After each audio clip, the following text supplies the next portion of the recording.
Good morning students. आज हम लोग इलेक्ट्रोफिलिक सब्स्टिट्यूशन रिएक्शन फेनॉल का पढ़ने वाले हैं। पिछले क्लास में हम लोग रिजल्टिंग स्ट्रक्चर के बारे में एक्सप्लेन किए थे और उसके बेसिस पर हम लोग ये पता लगाए थे कि फेनॉल जो है वो ऑर्थो पैराडाइटिंग ग्रुप है। ऑर्थो पैराडाइटिंग मतलब इसकी ऑर्थो पोजीशन पर और पैरा पोजीशन पर कौन अटैक करेगा? इलेक्ट्रोफाइल। ठीक है, तो इलेक्ट्रोफिलिक सब्स्टिट्यूशन रिएक्शन में सबसे पहले हम बताएंगे इसका नाइट्रेशन। ये देखिए नाइट्रेशन, ठीक है। नाइट्रेशन क्या है ना कि नाइट्रेशन जनरली एक ही सबको दिखाता है, लेकिन यहाँ पर फेनॉल में दो बार नाइट्रेशन होगा, एक डाइल्यूट नाइट्रिक एसिड के साथ, है ना।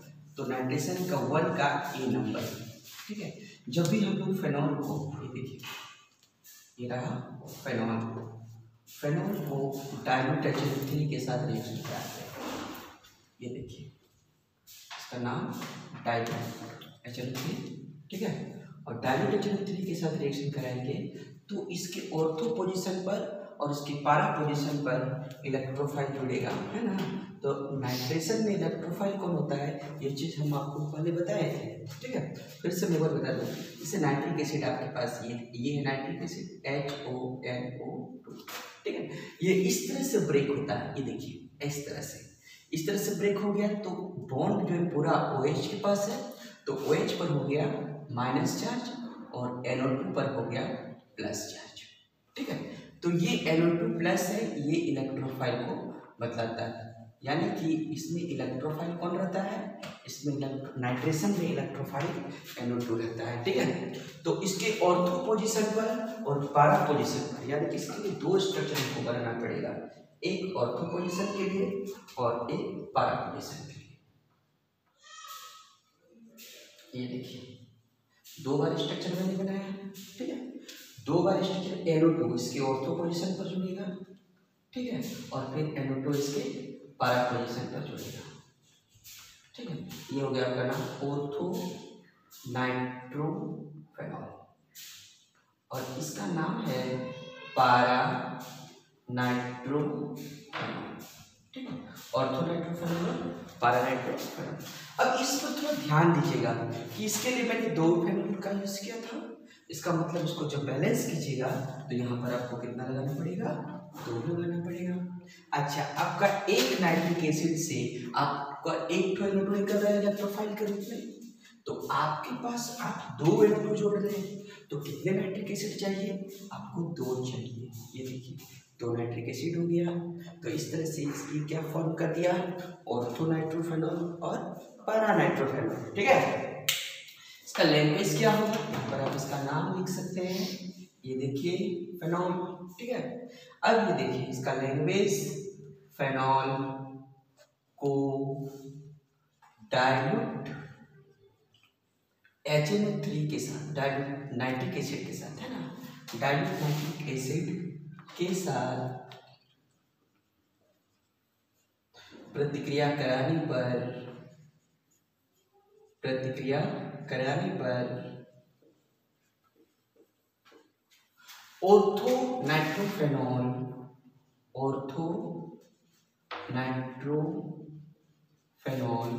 तथा पैरा नाइट्रोफेनॉल बनता है।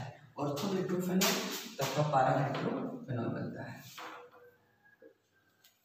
तथा पैरा नाइट्रोफेनॉल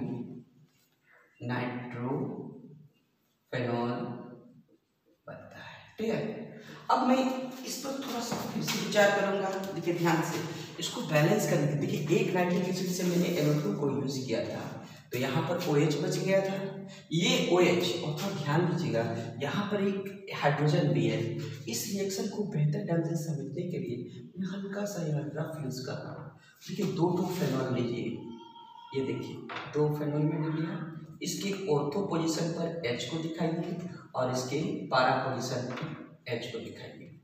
ये देखिए मैंने इसके पैरा पोजीशन पर भी दिखा दिया, ठीक है। अब 2 नाइट्रिक एसिड लीजिए, एक नाइट्रिक एसिड और फिर एक और नाइट्रिक एसिड लीजिए, तो हो गया। अब यहाँ से देखिए, यहाँ से H और यहाँ से OH को बाहर कर दीजिए, फिर यहाँ से H और यहाँ से OH को बाहर कर दीजिए, तो आपको यहाँ इस ऑर्थो पोजीशन पर क्या जुड़ जाएगा, इसके ऑर्थो पोजीशन पर आपका NO2 जुड़ जाएगा और para पोजीशन पर क्या जुड़ जाएगा, NO2 जुड़ जाएगा, ठीक है।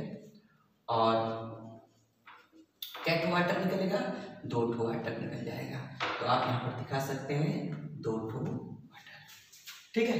तो ये आपका हो गया डाइल्यूट नाइट्रिक एसिड के साथ फेनॉल का रिएक्शन। तो देखिए ये जो है इसका पी नंबर है ना। और मैं बता दूं कि इंग्लिश वर्जन वाले में कोई प्रॉब्लम नहीं है। ऑर्गेनिक केमिस्ट्री और इनऑर्गेनिक केमिस्ट्री में आपका लैंग्वेज प्रॉब्लम है ही। लैंग्वेज विद इंग्लिश लिखना हो तो कैसे लिखेंगे, phenol react with dilute nitric acid to form orthonitrophenol and paranitrophenol, ठीक है। जब हम लोग दूसरा यानी कि देखिए जब हम कौन यहाँ पे यूज करेंगे, ये देखिए फेनॉल को यहाँ पे लिखते हैं, ये देखिए ये आपका है फेनॉल। फेनॉल को जब कॉन्क नाइट्रिक एसिड देंगे ना, यहाँ पर देखेंगे कॉन्क के चलते हैं, कॉन्क नाइट्रिक एसिड किसकी उपस्थिति में, कॉन्क H2SO4 की उपस्थिति में रिएक्शन कराएंगे। तो ये जो है ये बनाएगा पिक्रिक एसिड, यानी कि देखिए ऑर्थो और पारा अलग अलग स्ट्रक्चर यहाँ पर बनाए थे, लेकिन यहाँ पर जो इलेक्ट्रोफाइल है ये देखिए, ये है इसका ऑर्थो पोजीशन, ये इसका पारा पोजीशन, ये भी ऑर्थो पोजीशन है। तो इसके लिए NO2 इसके ऑर्थो पोजीशन पर, इसके पारा पोजीशन पर और फिर इसके ऑर्थो पोजीशन पर, ठीक है। ये देखिए तो कितना NO2 यूज हुआ, कितना NO2 इलेक्ट्रोफाइल यूज हुआ, 3। तो इसके लिए 3 लगेगा, तो 3 तो OH ही बाहर निकलेगा। और चूंकि ये जो NO2 जुड़ रहा है कहाँ पर जुड़ रहा है, इस पोजीशन के हाइड्रोजन की जगह में जुड़ रहा है। तो यहाँ जब हाइड्रोजन हटेगा तब NO2 जुड़ेगा। तो कितना हाइड्रोजन निकलेगा, इस पोजीशन के 1 हाइड्रोजन, इस पोजीशन के 1 हाइड्रोजन और इस पोजीशन के 1 हाइड्रोजन। कितना हाइड्रोजन, 3 हाइड्रोजन और 3 नाइट्रिक एसिड से 3 H3 से क्या OH निकलेगा, 3 ठो OH निकलेगा। तो 3 ठो OH और 3 ठो OH मिलकर कितना वाटर हो गया, 3 वाटर, ठीक है। अब देखिए इसका नाम क्या हो जाएगा, इसका नाम 2,4,6 ट्राई नाइट्रोफेनॉल, इसको हम लोग बोलते हैं पिक्रिक एसिड। ये अक्सर एग्जाम में क्वेश्चन आता है, इसलिए हम लोग इसको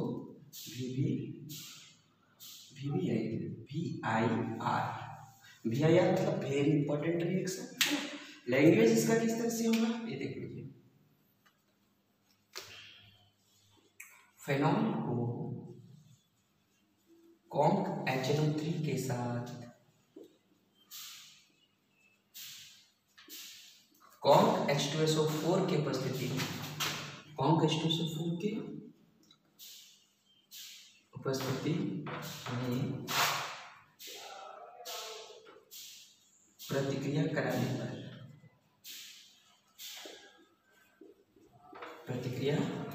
पर पिक्रिक एसिड बनता है, पिक्रिक एसिड बनता है। Phenol react with conc nitric acid in the presence of conc H2SO4 to form picric acid, ठीक है।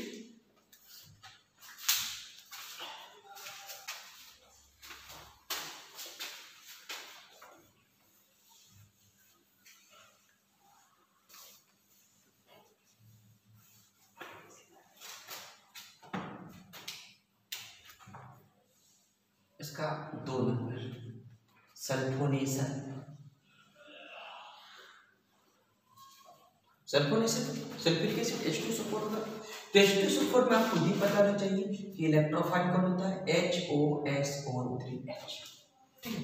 H2SO4 को हम लिख सकते हैं किस तरह से, HOSO3H। फिर हम लोग इसको जब हम लोग ब्रेक करेंगे तो किस में टूटेगा, SO3H प्लस और OH पर माइनस। तो यहाँ पर SO3H जुड़ेगा, ठीक है, इलेक्ट्रोफाइल के रूप में। देखिए ध्यान से, तो इसके लिए क्या करेंगे, कॉन्क H2SO4 के साथ OH, किसके साथ, कॉन्क H2SO4 के साथ फेनॉल का रिएक्शन कराएंगे। तो इसके ऑर्थो पोजीशन पर SO3H जुड़ जाएगा और इसके पारा पोजीशन पर SO3H जुड़ जाएगा। और चूंकि SO3H 2 यूज किए इसलिए 2 लगाएंगे, यहाँ भी 2 लग जाएगा और OH यहाँ पर वाटर 2 लग जाएगा। इसका नाम ortho hydroxy benzene sulphonic acid, और इसका नाम हो जाएगा पारा हाइड्रोक्सी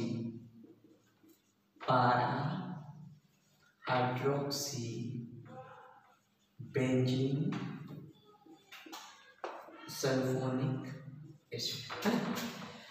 अब देखिए मैं इसको फिर से एक बार समझाने की कोशिश करूंगा, फिर आप क्या कीजिए, 2 फेनॉल ले लीजिए, इसके ऑर्थो पोजीशन वाले H को दिखाइए, फिर एक और फेनॉल ले लीजिए, इसके पारा पोजीशन वाले H को दिखाइए, फिर HO SO3H HO SO3H।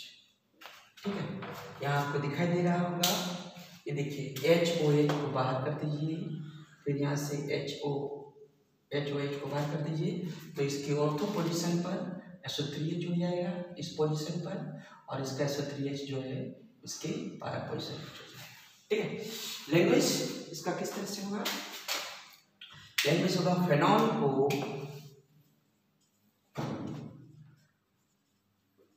Conc H2SO4 के साथ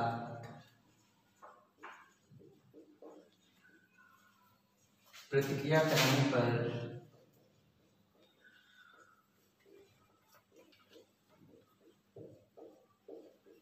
ortho hydroxy benzene sulphonic acid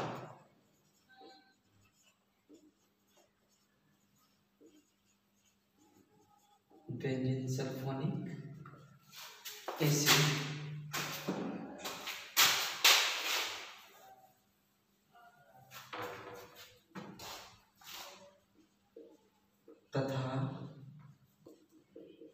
पारा hydroxy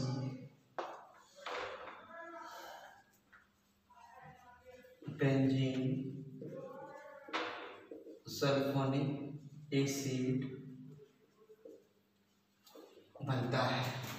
phenol react with conc sulfuric acid to form ortho hydroxy benzene sulfonic acid and para hydroxy benzene sulfonic acid। ठीक है,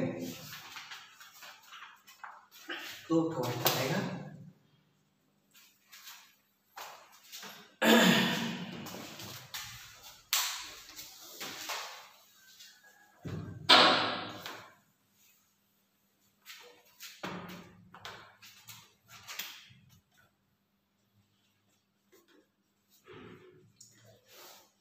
halogenation. ठीक है, तो halogenation में bromination करवाएंगे। क्या कराएंगे, ब्रोमिनेशन। ये भी रिएक्शन जो है 2 तरह से दिखाएगा। ठीक है, एक रिएक्शन थोड़ा ध्यान दीजिएगा कि आपके पास फेनॉल है, ओके, ये देखिए ये फेनॉल, यहाँ पर हम दिखा सकते हैं क्या लिखिए ना, ए नंबर। ठीक है, फेनॉल का ए होती है, तो फेनॉल का ए में दिखा रहे फेनॉल को किसके साथ रिएक्शन कराएंगे, ब्रोमीन के साथ। किसके प्रेजेंस में, यहाँ पर आप रख सकते हैं CH2। क्या रख सकते हैं, CH2 कार्बन डाइसल्फाइड, या एक और है इसका नाम है क्लोरोफॉर्म। क्या नाम है, क्लोरोफॉर्म, CHCl3 कार्बन डाइसल्फाइड या क्लोरोफॉर्म।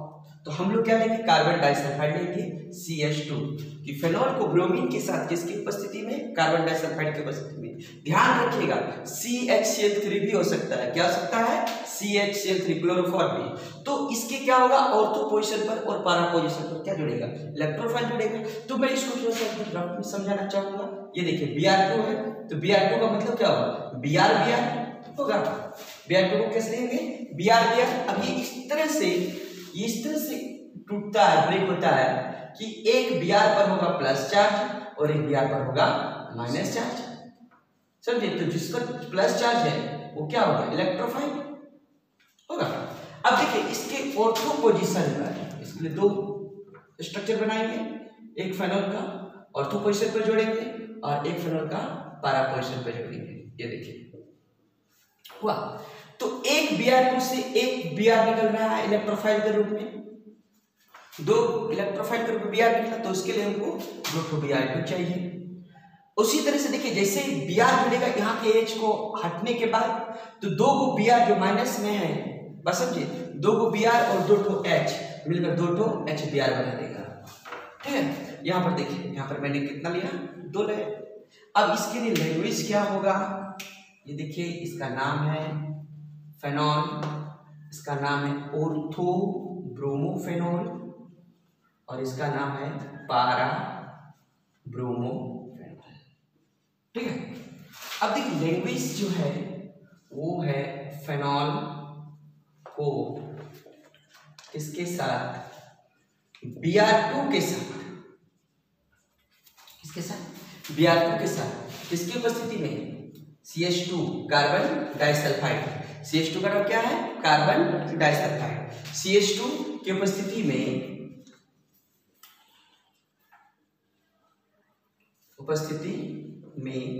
प्रतिक्रिया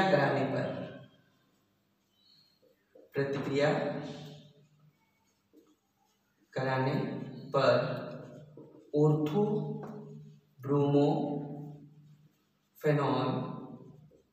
तथा पारा ब्रोमोफेनॉल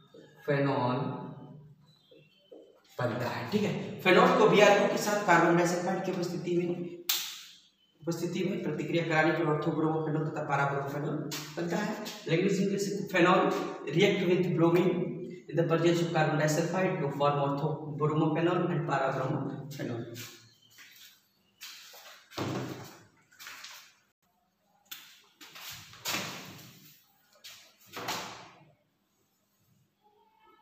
तो आप देख लीजिए, यहाँ पर फेनॉल इसके ऑर्थो पोजीशन पर H को दिखा है और इसके पारा पोजीशन पर, इस सभी जगह इस पोजीशन पर जो है ये सब में हाइड्रोजन है, ये देखिए Br।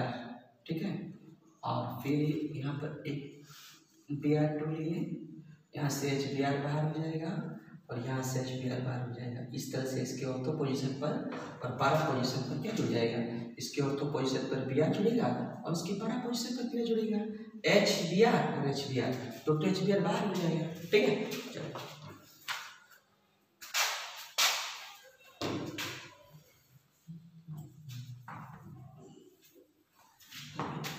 ये नंबर है बी। देखिए ब्रोमीन वाटर के साथ रिएक्शन करा दिया जाए, ये देखिए ब्रोमीन वाटर, यहाँ पर एक्वस भी रह सकता है ना, मतलब कभी कभी एक्वस भी दिखा रह सकता है। तो फेनॉल को जब भी हम ब्रोमीन वाटर के साथ रिएक्शन कराएंगे, ये देखिए इसके तीनों पोजीशन पर, इस देखिए ऑर्थो होगा, ये पारा, फिर ये ऑर्थो। ठीक, नाइट्रेशन जो किए थे कॉम नाइट्रिक एसिड के साथ जैसे पिक्रिक एसिड बन रहा था, इसमें वही बात है, तीनों ब्रोमीन जो है, 3 ब्रोमीन में इसके 3 पोजीशन, ऑर्थो पोजीशन, फिर पारा पोजीशन और एक और ऑर्थो पोजीशन। तो ये आपका हो गया 3 HBr और यहाँ पर 3 लगा देंगे तो ये हो जाएगा 2 4 6 ट्राई ब्रोमोफेनॉल।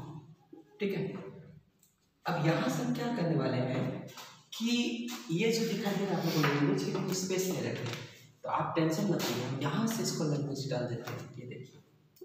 ठीक है, और यहाँ पर ब्रोमीन वाटर डाल देते हैं, ऐसा भी कर सकते हैं, यहाँ लिख दीजिए फेनॉल को ब्रोमीन वाटर के साथ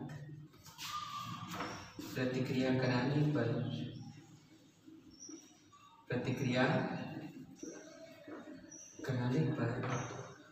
2,4,6 ट्राइब्रोमोफेनॉल बनता है।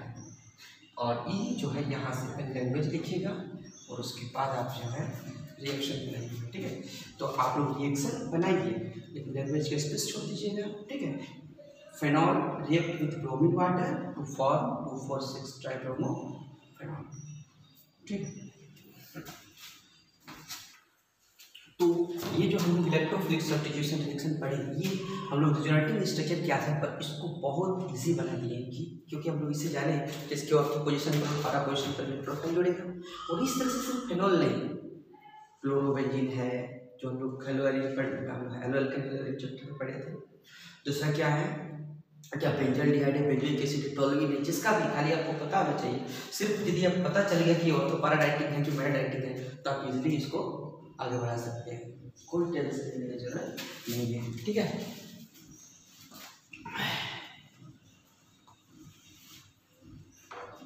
देखिए इसका 5 रिएक्शन किसके साथ, एसिटाइल क्लोराइड के साथ, एसिटाइल क्लोराइड। तो एसिटाइल क्लोराइड ये देखिए आपके पास ये फिनॉल है और एसिटाइल क्लोराइड को हम लोग ऐसे लिखेंगे। ठीक है, आप ऐसे लिख सकते हैं, है ना।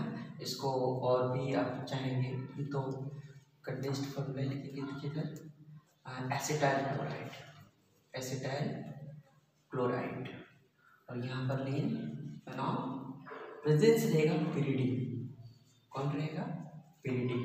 ठीक है, पिरिडीन। अब यहाँ से हम लोग H और Cl को बाहर कर देंगे। ये देखिए, ये देखिए।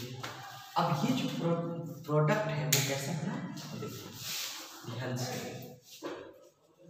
ये देखिए O हो गया और CO CH3 HCl। नाम इसका मैं बताता हूँ, इसका नाम है फेनाइल एसीटेट। क्या नाम है इसका, फेनाइल एसीटेट। कैसे हुआ, ये देखिए, ये जो है आपका CH3COOH। ठीक है, इसका नाम है एसिटिक एसिड। जैसे ही इस H को हटा देते हैं आप, इसका नाम क्या हो गया, एसीटेट हुआ। आप यहाँ पर सोडियम जोड़ते हैं तो सोडियम एसीटेट, यहाँ पर आप मिथाइल जोड़ते हैं तो मिथाइल एसीटेट, और आप यहाँ पर फेनाइल को जोड़ रहे हैं। ठीक है, किसको जोड़ रहे हैं, फेनाइल। यहाँ पर C6H5 भी कर सकते हैं। तो आप यदि फेनाइल को जोड़ रहे हैं तो आप ऐसे कीजिए, हमको दिक्कत नहीं है। इधर भी बॉन्ड दिखा सकते हैं, ऐसे भी बॉन्ड दिखा सकते हैं। ठीक है, ये देखिए क्या हो गया, इसका नाम फेनाइल एसीटेट। लैंग्वेज कैसे होगा, फेनॉल को एसिटाइल क्लोराइड के साथ, एसिटाइल क्लोराइड के साथ पिरिडीन की उपस्थिति में, पिरिडीन की उपस्थिति में प्रतिक्रिया कराने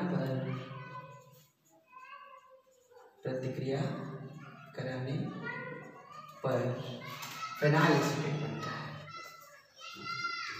फेनाइल एसीटेट बनता है। लेकिन phenol react with acetyl chloride in the presence of pyridine to form phenyl acetate। और हम pyridine का भी स्ट्रक्चर बताए थे। फिर आप देख लीजिए कि 6 कॉर्नर में एक जगह में आप क्या दे दीजिए, नाइट्रोजन, तो ये हो जाएगा क्या, pyridine। ठीक है, चलिए 6 नंबर में क्या है, रिडक्शन। देखिए फेनॉल, थोड़ा ध्यान दीजिएगा इसमें थोड़ा सा। ये रहा आपके पास फेनॉल, तो फेनॉल जो है H2 के साथ किसकी उपस्थिति में, निकेल की उपस्थिति में जब प्रतिक्रिया होता है तब ये बनाता क्या चीज, साइक्लोहेक्सेनॉल। क्या बनाता है, साइक्लोहेक्सेनॉल। ये देखिए 3 लैंग्वेज, फेनॉल को H2 के साथ निकेल की उपस्थिति में, निकेल के उपस्थिति में प्रतिक्रिया कराने पर साइक्लोहेक्सेनॉल बनता है। ठीक है, phenol react with hydrogen in the presence of nickel to form cyclohexanol. मैं इसको थोड़ा सा रफ यूज करके समझाने की कोशिश करूंगा कि ये देखिए आपके पास फेनॉल है और यहाँ पर आपके पास डबल बॉन्ड है। ये देखिए 3 डबल बॉन्ड है। अब देखिए H2 3, ये देखिए HH, फिर HH, फिर HH। ये आपके पास कितने हाइड्रोजन हो गए, 6 हाइड्रोजन हो गए। देखिए ये एडिशन देखिएगा, 2 हाइड्रोजन इस कार्बन पर चला जाएगा। ये देखिए जैसे इस कार्बन पर चला जाएगा इसका ये बॉन्ड खत्म हो जाएगा। नोटिस कीजिएगा, ये देखिए OH, यहाँ पर H है और पहले से यहाँ पर H था। ये देखिए यहाँ पर पहले से 5 हाइड्रोजन है, तो यहाँ पर 2 H और जुड़ गया। तो यहाँ पर जैसे ही बॉन्ड इसका हट जाएगा, नोटिस कीजिएगा, ये जैसे जुड़ेगा तो इसका बॉन्ड हटेगा ना, कार्बन का तो 4 बॉन्ड होता है ना। फिर 2 हाइड्रोजन, एक हाइड्रोजन आपका इस कार्बन में जुड़ेगा और एक हाइड्रोजन इस कार्बन में जुड़ेगा, ये हाइड्रोजन इस कार्बन में जुड़ेगा और ये हाइड्रोजन इस कार्बन में जुड़ेगा। इस तरह से आपके पास जो है अंदर का जो रिंग जिसमें 3 डबल बॉन्ड होता है, वो तीनों डबल बॉन्ड जो है खत्म हो जाएगा। ये देखिए, इसलिए यहाँ पर हम लोग रिंग नहीं डाले, इसका नाम साइक्लोहेक्सेन। बहुत सारे स्टूडेंट थोड़ा कंफ्यूज हो जाते हैं, इसके इसका रेफरेंस करके बता दें, ठीक है।